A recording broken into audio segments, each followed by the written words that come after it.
Okay guys, this is the second wee video that I want to share with you about how to write your critical analysis paper. In a previous video I went through how to format your paper, double spacing, adding information, your page numbers, how to write your title, the settings that you need and so forth.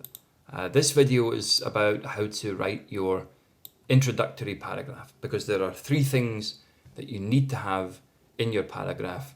If you don't have them, obviously you don't do well on your paper and you get marks taken off. So I want to go through what exactly these three things are and give you a visual demonstration about what they are and how to write them. So the first thing that you need in your paper is something called a dramatic introduction. A dramatic introduction is not as dramatic as it sounds. It's just a way basically of engaging the reader's interest and introducing them to the topic of the article that you're analyzing. Okay, so it's a way of engaging reader interest and introducing them to the topic of the article that you're about to analyze.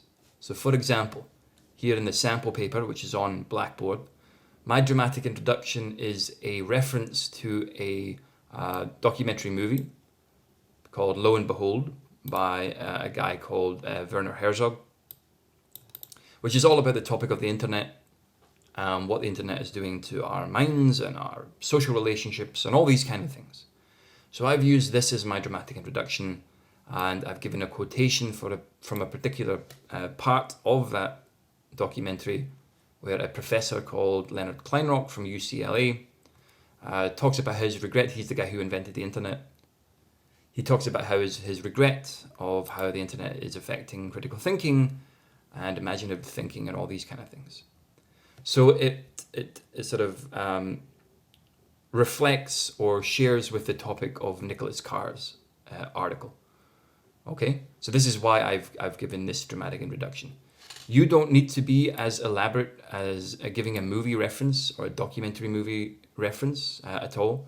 A dramatic introduction can be as simple as providing a quotation about the topic of the article. Okay, something that you know off the top of your head, something that you've read elsewhere, or even just a quotation from the internet. Okay, about the topic of the internet or whatever topic the article is about. You can also ask a question of your readers. So for example, the topic of Nicholas Carr's article is the internet. So you might want to start your dramatic introduction by just asking a couple of questions of your reader, such as, what is the internet doing to our brains? What is it doing to critical thinking? You can ask your readers to think about these kind of questions before you jump in to your writing, to your article. Okay. You can also provide an anecdote, a story of some kind. There are various things that you can do to write a dramatic introduction. The only purpose of the dramatic introduction is to engage the reader's interest and introduce the topic of the article that you're writing. Okay, so those are the two functions of a dramatic introduction. And that's all you need. So you don't need something as elaborate as what I have here. Okay, but this is what I've done for my dramatic introduction. But you need that first of all. So that's the first thing that you need, is the dramatic introduction. The second thing that you need is a transition sentence. Mine is, I think it stops here. Okay. A transition sentence basically introduces the author's full name, so Nicholas Carr. The title of the article is Google Making Us Stupid, and the topic of the article as well. So the possible dangers of the internet. So a transition sentence transitions from your dramatic introduction, the topic of your dramatic introduction, and introduces the topic, the related topic of the article that you're choosing to analyze. So I say, similarly to this documentary that I referenced in my dramatic introduction, similarly, journalist Nicholas Carr writes about the possible dangers of the internet in his 2008 article for The Atlantic, Is Google Making Us Stupid? You need that little transition sentence after your dramatic introduction, okay? So dramatic introduction first, then your transition sentence. Okay, moving on from that, the last thing that you need to have in your introduction is a very, very short summary of the article. And I stress a short summary of the article. No more than 100 word summary of the article. So last time in class, you guys were doing a standalone summary called a precis. That's when you had to write a summary that's 15 to 25% the length of the original. For this, in your introduction, you have to condense that summary down even more to no more than 100 words. Okay, mine over here is at 94 words, summarizing Nicholas Carr's article.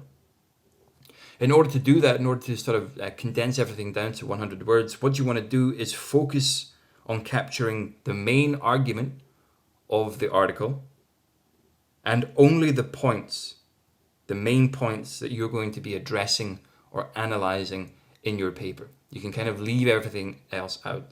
So just make sure to capture the overarching argument of the article and the one or two points that you're going to be addressing in particular in your critical analysis. So this is mine. I summarize, Carr argues that extensive, so I'll highlight this. Carr argues that extensive use of and reading on the internet is affecting our ability to concentrate on and critically contemplate information. He provides various kinds of evidence from personal anecdotes to scientific studies to persuade the reader that the internet is affecting and ultimately reshaping our brains. According to Carr, the distracted reading, scanning, and multitasking we do online is affecting our ability to read long articles and books.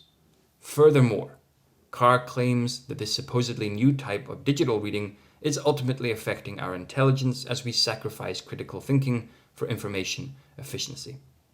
Okay, so that is a short summary of Nicholas Carr's article. So that'll put that into the reader's head. Okay, this is what the article is about.